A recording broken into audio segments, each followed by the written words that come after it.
नमस्कार, स्वागत है आप सबका दिन भर की तमाम बड़ी और अहम खबरों के साथ। मैं हूं कवींद्र। शुरुआत हेडलाइंस।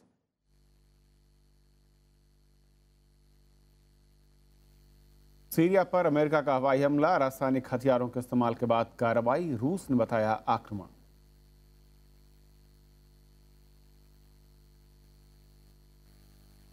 बांग्लादेश की प्रधानमंत्री शेख हसीना पहुंची दिल्ली। प्रोटोकॉल तोड़ प्रधानमंत्री ने की आगवानी, शिखर वार्ता कल।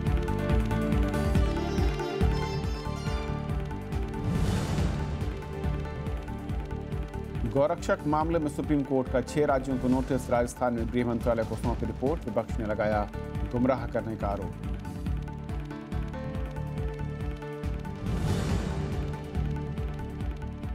शिवसेना सांसद रविंद्र गायकवाड से हटी पाबंदी, मारपीट पर जताया खेद, नागर विमानन मंत्रालय के आदेश पर एयर इंडिया का फैसला।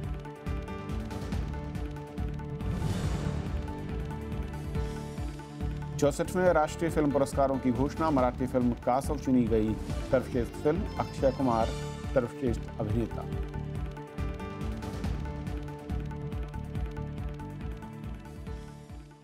बांग्लादेश की प्रधानमंत्री शेख हसीना 4 दिन के दौरे पर भारत पहुंच चुकी हैं। कल प्रधानमंत्री नरेंद्र मोदी के साथ वार्ता होगी। इस खबर पर हम विस्तार से बातचीत करेंगे, लेकिन शुरुआत सीरिया पर अमेरिका के हमले से। अमेरिका ने पहली बार सीरिया सरकार के खिलाफ हवाई हमले किए हैं और इसे रासायनिक हमले के जवाब के तौर पर देखा जा रहा है। सीरिया ने कहा कि हमले में 4 बच्चों समेत 9 लोगों की जान गई है। इस हमले को रूस ने आक्रमण बताया है। सीरिया में 6 साल से चल रहे गृह युद्ध में शुक्रवार का दिन बड़ा खास था। अमेरिका ने पहली बार सीरिया की बशर अल असद सरकार पर हवाई हमले किए। अमेरिका ने होम्स प्रांत के रसायन एयरबेस को क्रूज मिसाइलों से निशाना बनाया। आरोप है कि यहीं से रासायनिक हमले को अंजाम दिया गया था। There can be no dispute that Syria used banned chemical weapons, violated its obligations under the Chemical Weapons Convention, and ignored the urging of the UN Security Council. Syria ने हमले को आक्रमण बताया है। उसने कहा है कि एयरबेस को खासा नुकसान पहुंचा है और जानमाल की क्षति हुई है।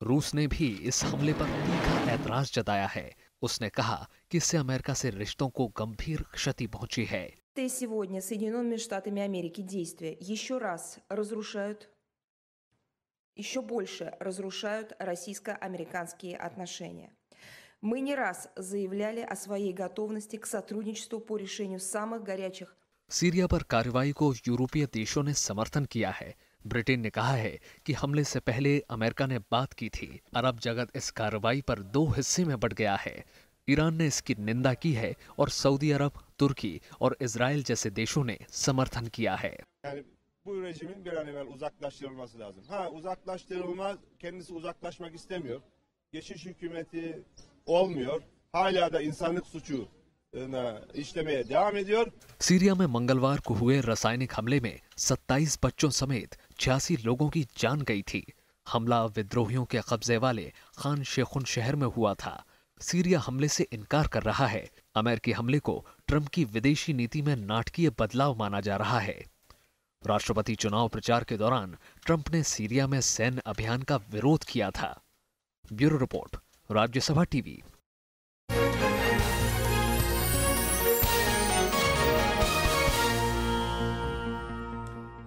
बांग्लादेश की प्रधानमंत्री शेख हसीना और प्रधानमंत्री नरेंद्र मोदी के बीच कल दिल्ली में शिखर वार्ता होगी। आज भारत आने पर प्रधानमंत्री मोदी ने उनका स्वागत किया। शिखर वार्ता के दौरान दोनों देशों के बीच करीब 25 समझौते होने की उम्मीद है। वहीं तीस्ता जल बंटवारे पर भी बातचीत होनी है। बांग्लादेश की प्रधानमंत्री शेख हसीना 4 दिन की भारत यात्रा पर शुक्रवार को नई दिल्ली पहुंची। प्रधानमंत्री नरेंद्र मोदी प्रोटोकॉल तोड़कर एयरपोर्ट पर उनकी अगवानी करने पहुंचे। विदेश मंत्री सुषमा स्वराज ने बांग्लादेश के प्रधानमंत्री से मुलाकात में आपसी मसलों पर बातचीत की। शनिवार को शेख हसीना प्रधानमंत्री नरेंद्र मोदी से मुलाकात करेंगी। इसमें आपसी सहयोग बढ़ाने के साथ ही तीस्ता जल बंटवारे पर बातचीत होगी। तीस्ता मामले में पश्चिम बंगाल की मुख्यमंत्री ममता बनर्जी के रुख को देखते हुए उन्हें भी कार्यक्रमों और भोज में शामिल होने के लिए दिल्ली बुलाया गया है। इस यात्रा के दौरान दोनों देश पुराने समझौते की प्रगति और आपसी सहयोग बढ़ाने पर विस्तृत चर्चा करेंगे। Also involved in various upgradation projects in Bangladesh, in which the expertise of Indian companies is being put to good use. All in all, we believe that this is a very, very special visit, and we expect that this will take our partnership to just that one level higher.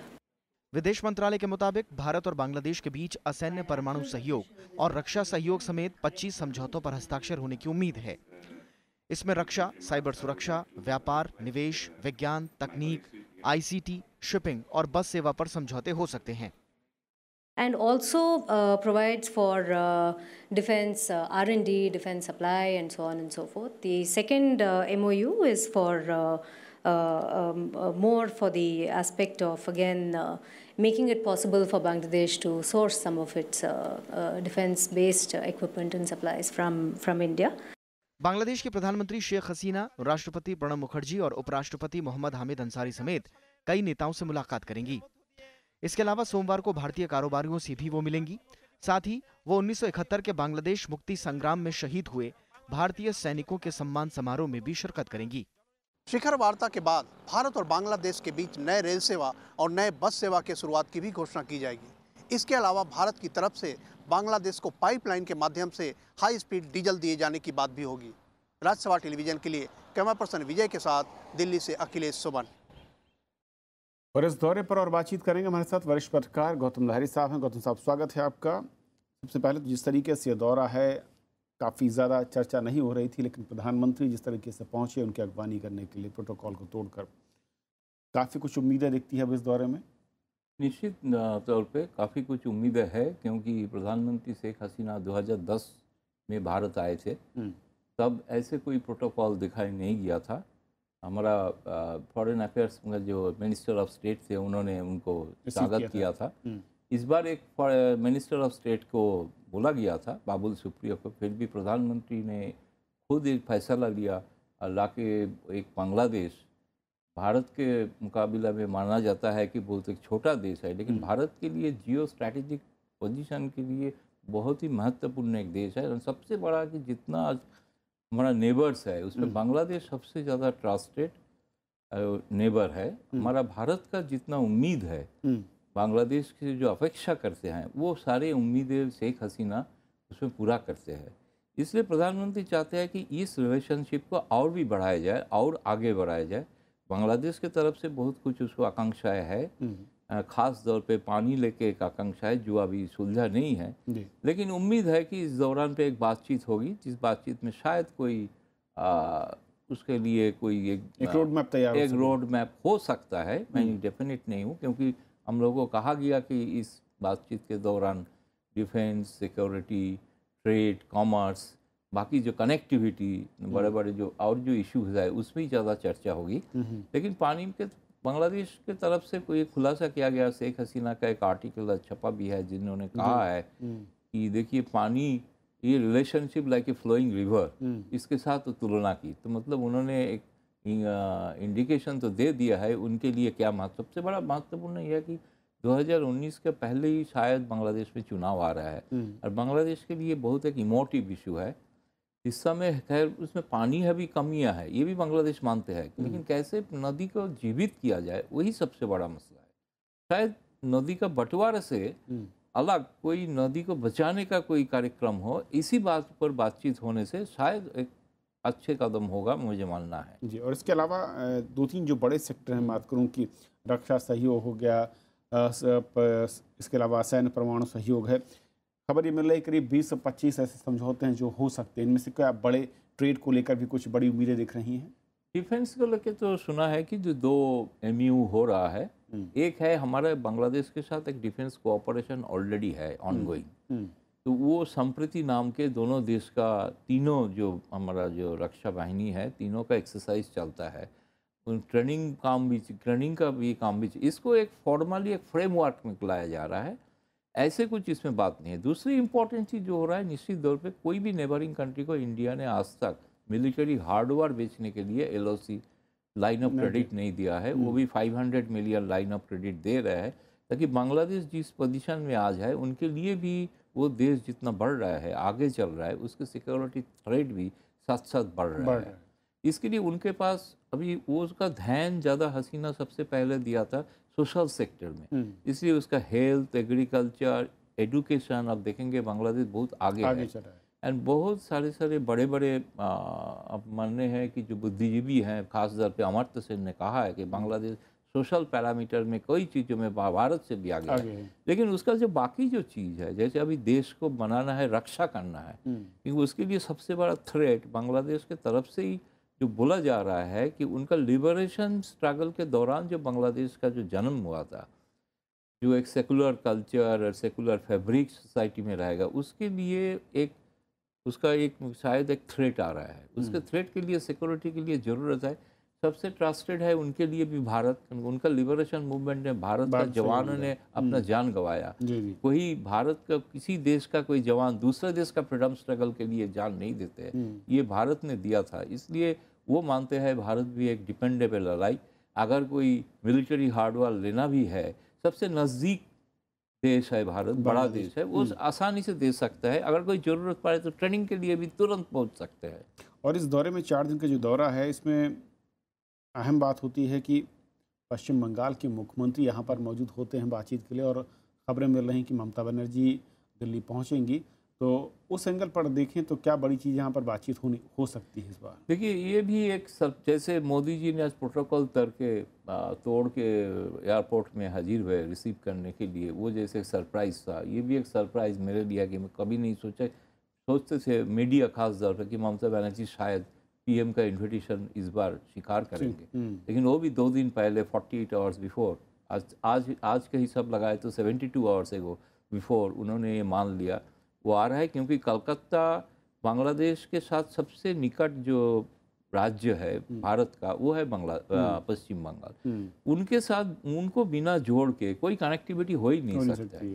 हमारा जो north east है, north east पूरा landlocked है। अगर Calcutta, Bangladesh, north east ये connectivity बनता है, इसके लिए नॉर्थ ईस्ट के लिए सुविधा है, बांग्लादेश के लिए उनका कमोडिटी यहाँ पे आ सकता है, वो भी बेच सकते हैं, मार्केट मिल सकते हैं, बहुत बड़ा मार्केट है नॉर्थ ईस्ट। तो इसलिए पश्चिम बंगाल का मुख्यमंत्री का बहुत ज़रूरी था। दूसरी बात तो ये है कि पानी एक स्टेट सब्जेक्ट है हमारा संविधान का मुताबिक, तो ये भी सेंट्रल गवर्नमेंट बोलता है कि हम कोऑपरेटिव फेडरलिज्म में विश्वास करते हैं। तो ममता बनर्जी को साथ लेके ही कोई डिस्कशन हो भी सकता है, क्योंकि वो लंच पे भी रहेंगे, बातचीत में नहीं रहेंगे, लेकिन लंच पे रहेंगे। आज मैंने सुना शेख हसीना कहा है कि उन्होंने भी मिलना चाहते हैं अलग से ममता जी से, 1-to-1 मीटिंग हो सकती है। 1-to-1 एक मीटिंग का संभावना है, ऐसे सुना है। तो मुझे लग रहा है कि ये विजिट 4 दिन है, 4 दिन में चारों सरप्राइज आने वाला है। 4 सरप्राइज आने वाला है। बहुत शुक्रिया आपका इस पूरी बातचीत में शामिल होने के लिए। Thank you. यदि पहले के ऊपर छोटा सा ब्रेक, और ब्रेक के उस पार दिन भर की दूसरी बड़ी खबर।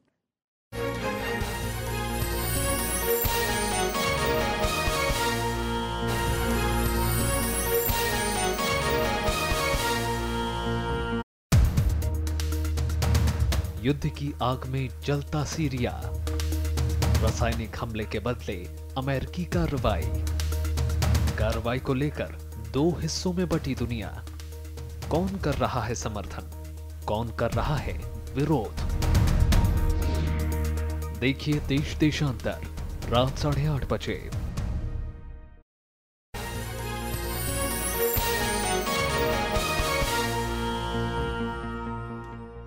अलवर मामले में राज्यसभा में विपक्ष ने सरकार पर सदन को गुमराह करने का आरोप लगाया, तो वहीं राजस्थान सरकार ने गृह मंत्रालय को रिपोर्ट भेज दी है, जिसमें आरोपियों को पकड़ने के लिए विशेष टीम बनाने की बात कही गई है। गृह मंत्री राजनाथ सिंह इस मामले में सोमवार को संसद में जवाब दे सकते हैं। मानवाधिकार आयोग ने इस मामले में राजस्थान और केंद्र सरकार को नोटिस जारी किया है। राज्यसभा में शुक्रवार को भी अलवर की घटना का मुद्दा उठा। नेता विपक्ष गुलाम नबी आजाद ने कहा कि संसदीय कार्य राज्य मंत्री ने सदन को गुमराह करने की कोशिश की है। थप्पड़ अगर एक दूसरे को कोई मारे तो उसकी रिमांड होती है 14 दिन के लिए, और ये कत्ल के लिए रिमांड 1 दिन की होती है, तो उसका मतलब शुरू से ही नीयत है इस केस को खत्म करने की। संसदीय कार्य राज्य मंत्री मुख्तार अब्बास नकवी ने विपक्ष के आरोपों को खारिज किया। उन्होंने कहा कि उन्होंने अलवर नहीं बल्कि उत्तर प्रदेश और गुजरात समेत दूसरे राज्यों में इस तरह की घटनाओं से इनकार किया था, क्योंकि हमने कल भी कहा था ये एक संवेदनशील मुद्दा है और संवेदनशील मुद्दा है। राजस्थान की सरकार जो कानूनी प्रावधान है उसके तहत कड़े कदम और कड़े कानूनी प्रावधानों के तहत कार्रवाई कर रही है। इसलिए ऐसे संवेदनशील मुद्दे को हम सबको संवेदनशीलता के साथ डील करना चाहिए। इधर सुप्रीम कोर्ट में गौरक्षा के नाम पर पिछले दिनों हुई हिंसक घटनाओं पर दायर याचिका पर सुनवाई हुई। इस दौरान याचिकाकर्ता ने अलवर की घटना का मामला उठाया। सुप्रीम कोर्ट ने ऐसे मामलों पर राजस्थान के अलावा गुजरात, महाराष्ट्र, उत्तर प्रदेश, झारखंड और कर्नाटक को नोटिस जारी किया और 3 हफ्तों में जवाब मांगा है। हुड़दंग मचा हुआ है। गौरक्षा के नाम पर कुछ ऐसे असामाजिक तत्व सामने आना शुरू हो गए हैं और जब उन पर कोई कार्रवाई होती है और वो एक राजनीतिक शेल्टर लेकर निकल जाते हैं। इस बीच राजस्थान सरकार ने अलवर मामले में केंद्रीय गृह मंत्रालय को रिपोर्ट भेज दी है। इसमें कहा गया है कि इस मामले की जांच और आरोपियों को पकड़ने के लिए विशेष टीम बनाई गई है। शुरुआती रिपोर्ट में कहा गया है कि पुलिस ने तुरंत कार्रवाई करते हुए घायलों को अस्पताल पहुंचाया। साथ ही एफआईआर दर्ज कर अब तक 3 लोगों को गिरफ्तार किया गया है। अलवर में 1 अप्रैल को गौ तस्करी के आरोप में कुछ लोगों के साथ बुरी तरह मारपीट की गई थी। इसमें पहलू खान नाम के एक शख्स की मौत हो गई। कृति मिश्रा, राज्यसभा टीवी। प्रधानमंत्री फसल बीमा योजना का लाभ बटाईदार और ठेके पर जमीन लेकर खेती करने वाले भी उठा सकते हैं। राज्यसभा में कृषि मंत्री राधा मोहन सिंह ने आज ये जानकारी दी। सरकार ने यह भी कहा कि लाभ तब मिलेगा जब जमीन मालिक के साथ लिखित करार होगा। खेती पर बढ़ते संकट के बीच सरकार ने प्रधानमंत्री फसल बीमा योजना से जुड़े नियमों को स्पष्ट किया है। प्रश्नकाल के दौरान सरकार ने बताया कि योजना में बटाईदारों और ठेके पर जमीन लेकर खेती करने वालों को शामिल करने का प्रावधान है। अपनी प्रधानमंत्री फसल बीमा योजना में ये प्रावधान है, यदि वो किसान के साथ अपना MOU करके वो प्रीमियम भरेगा तो उसको भी प्रधानमंत्री फसल बीमा योजना का कवर दिया जाएगा। कृषि मंत्री राधा मोहन सिंह ने बताया कि पंजाब के किसान भी इस योजना का लाभ उठा सकते हैं। इसके लिए पंजाब को योजना लागू करनी होगी। पंजाब में ये बीमा योजना चल नहीं रही। पंजाब की मैं बात कर रहा हूँ। पंजाब के अंदर ये बीमा योजना यदि चलती रहती, उनका नुकसान का आंकड़ा आया होता तो हमने कितनी राशि दी इसका इसमें जिक्र होता। देश में 1/4 से अधिक खेती बटाईदारों के जरिए होती है। इसमें वो सारा जोखिम उठाते हैं, लेकिन सरकारी लाभ तक उनकी पहुंच कम है। खेती करने का खर्च बढ़ने से कई बटाईदार कर्ज में डूब जाते हैं और फिर आत्महत्या कर लेते हैं। देश में आत्महत्या करने वाले 90% से ज्यादा किसान यही हैं। Kriti Mishra, Rajya Sabha TV. Air India ने शिवसेना सांसद रवींद्र गायकवाड़ से पाबंदी हटा दी है। कंपनी ने बताया कि नागर विमानन मंत्री से लिखित आदेश मिलने के बाद यह फैसला लिया गया है। दरअसल सांसद ने कल नागर विमानन मंत्री अशोक गजपति राजू को चिट्ठी लिखकर कर्मचारी के साथ बुरे बर्ताव पर खेद जताया था और इससे पहले आज सुबह ही एयर इंडिया ने उनका टिकट भी रद्द किया था। 24 मार्च को गायकवाड़ ने पुणे से दिल्ली आते वक्त एयर इंडिया के कर्मचारी के साथ मारपीट की थी और इसके बाद उनकी हवाई यात्रा पर पाबंदी लगा दी गई थी। अच्छा, मिस्टर गायकवाड़ जी ने अपॉलजी टेंडर किया मिनिस्ट्री का और honourable minister of civil aviation का। So accordingly, we got the directive from the ministry to withdraw the guidelines is there. आयकर अधिकारियों ने आज तमिलनाडु के स्वास्थ्य मंत्री सी विजयभास्कर के घर और प्रतिष्ठानों की तलाशी ली। पीटीआई के मुताबिक राज्य में 30 जगहों पर तलाशी हुई, जिनमें मेडिकल प्रोफेशनल, दवा कंपनियां और उनके अधिकारी शामिल हैं। इस काम में आयकर विभाग के 100 अधिकारी शामिल थे। एक विधायक के खिलाफ भी तलाशी हुई है। आयकर अधिकारियों के मुताबिक ये तलाशी कर चोरी से जुड़े मामलों के चलते की गई है। इसके अलावा अन्ना द्रमुक अम्मा पार्टी पर आरके नगर विधानसभा उपचुनाव में पैसे बांटने के आरोप हैं। उपचुनाव 12 अप्रैल को होना है और यहां से पार्टी के उप महासचिव टीटीवी दिनाकरन उम्मीदवार हैं।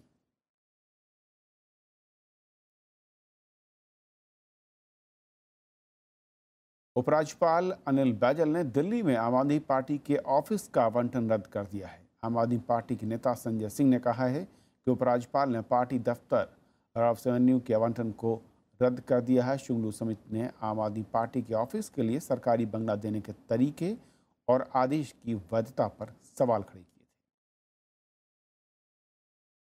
हम जब इतना काम कर रहे हैं तो हमसे यही गुनाह और अपराध हो गया है। शायद इसी कारण से बीजेपी का राज्य मुख्यालय तो मंत्री का बंगला मिल सकता है 14 पंत मार्ग उनको, लेकिन आम आदमी पार्टी को नहीं मिल सकता। जम्मू कश्मीर में 3 दिन बाद बारिश रुकने से हालात सामान्य होने लगे हैं। झेलम का पानी कम होने से अब लोगों ने राहत की सांस ली है। बाढ़ राहत के लिए सेना की मदद ली जा रही है। उधर प्रधानमंत्री ने मुख्यमंत्री से बात कर हालात की जानकारी ली है। भारी बारिश के बाद पुंछ में फंसे लोगों को सेना ने हेलीकॉप्टर की मदद से बचाया। भारी बारिश के चलते घाटी के कई इलाकों में पानी भर गया है। राहत और बचाव का काम जारी है। हालांकि बीती रात बारिश रुकने से झेलम में पानी घटने लगा है। इससे बाढ़ के हालात सुधरने लगे हैं। गुरुवार को झेलम खतरे के निशान से ऊपर बह रही थी। बहुत कम बारिश हुआ है तो ओवरऑल इम्प्रूवमेंट आया है काफ़ी। पिछले जो 3 दिन में जो सूरत हाल पैदा हुई थी बारिश की वजह से, तो बहुत इम्प्रूवमेंट आया है। तो आने वाले दिनों में भी हमारा जो फोरकास्ट है वो ऐसे ही रहेगा। ड्राई है फिलहाल 12-13 अप्रैल तक। तो आज थोड़ा सा लाइट ड्रिजलिंग टाइप का रहेगा, लाइट रेनफॉल। तो इसमें कोई पैनिक होने की जरूरत नहीं है लोगों को। जम्मू कश्मीर के हालात पर प्रधानमंत्री नरेंद्र मोदी ने मुख्यमंत्री महबूबा मुफ्ती से बात की। उन्होंने हर मुमकिन मदद का भरोसा दिलाया। भूस्खलन के चलते जम्मू श्रीनगर राष्ट्रीय राजमार्ग शुक्रवार को भी बंद रहा। उधमपुर की जेडी में तकरीबन 2,500 से 3,000 ट्रक्स, जो बड़े ट्रक्स हैं, खड़े हैं। इवन मजालता में तकरीबन 200 से 250 ट्रक्स खड़े हैं। चनैनी खुद के आसपास भी कुछ गाड़ियां फंसी हुई हैं। अब फंसी हुई कहना सही नहीं होगा, उनको सेफ लोकेशंस पे लाया गया है जहां उनका खाने पीने का बंदोबस्त किया जा सके। वहीं लद्दाख के बटालिक सेक्टर में गुरुवार को हिमस्खलन से सेना के 3 जवानों की जान चली गई, जबकि 2 जवानों को बचा लिया गया है। Bureau report, Rajya Sabha TV. Sweden की राजधानी स्टॉकहोम में आतंकी हमले की खबर है। एक संदिग्ध शख्स ट्रक लेकर भीड़भाड़ वाले इलाके में घुस गया। इस घटना में 3 लोगों के मारे जाने की खबर है और कई लोग घायल हुए हैं। कुछ लोगों का कहना है कि घटनास्थल पर गोली चलने की भी आवाज़ सुनाई थी। स्वीडन के प्रधानमंत्री ने इसे आतंकी हमला करार दिया है। हादसा भारतीय दूतावास के करीब हुआ है। एएनआई ने दूतावास के हवाले से कहा है कि स्टॉकहोम के दूतावास में सभी भारतीय सुरक्षित हैं।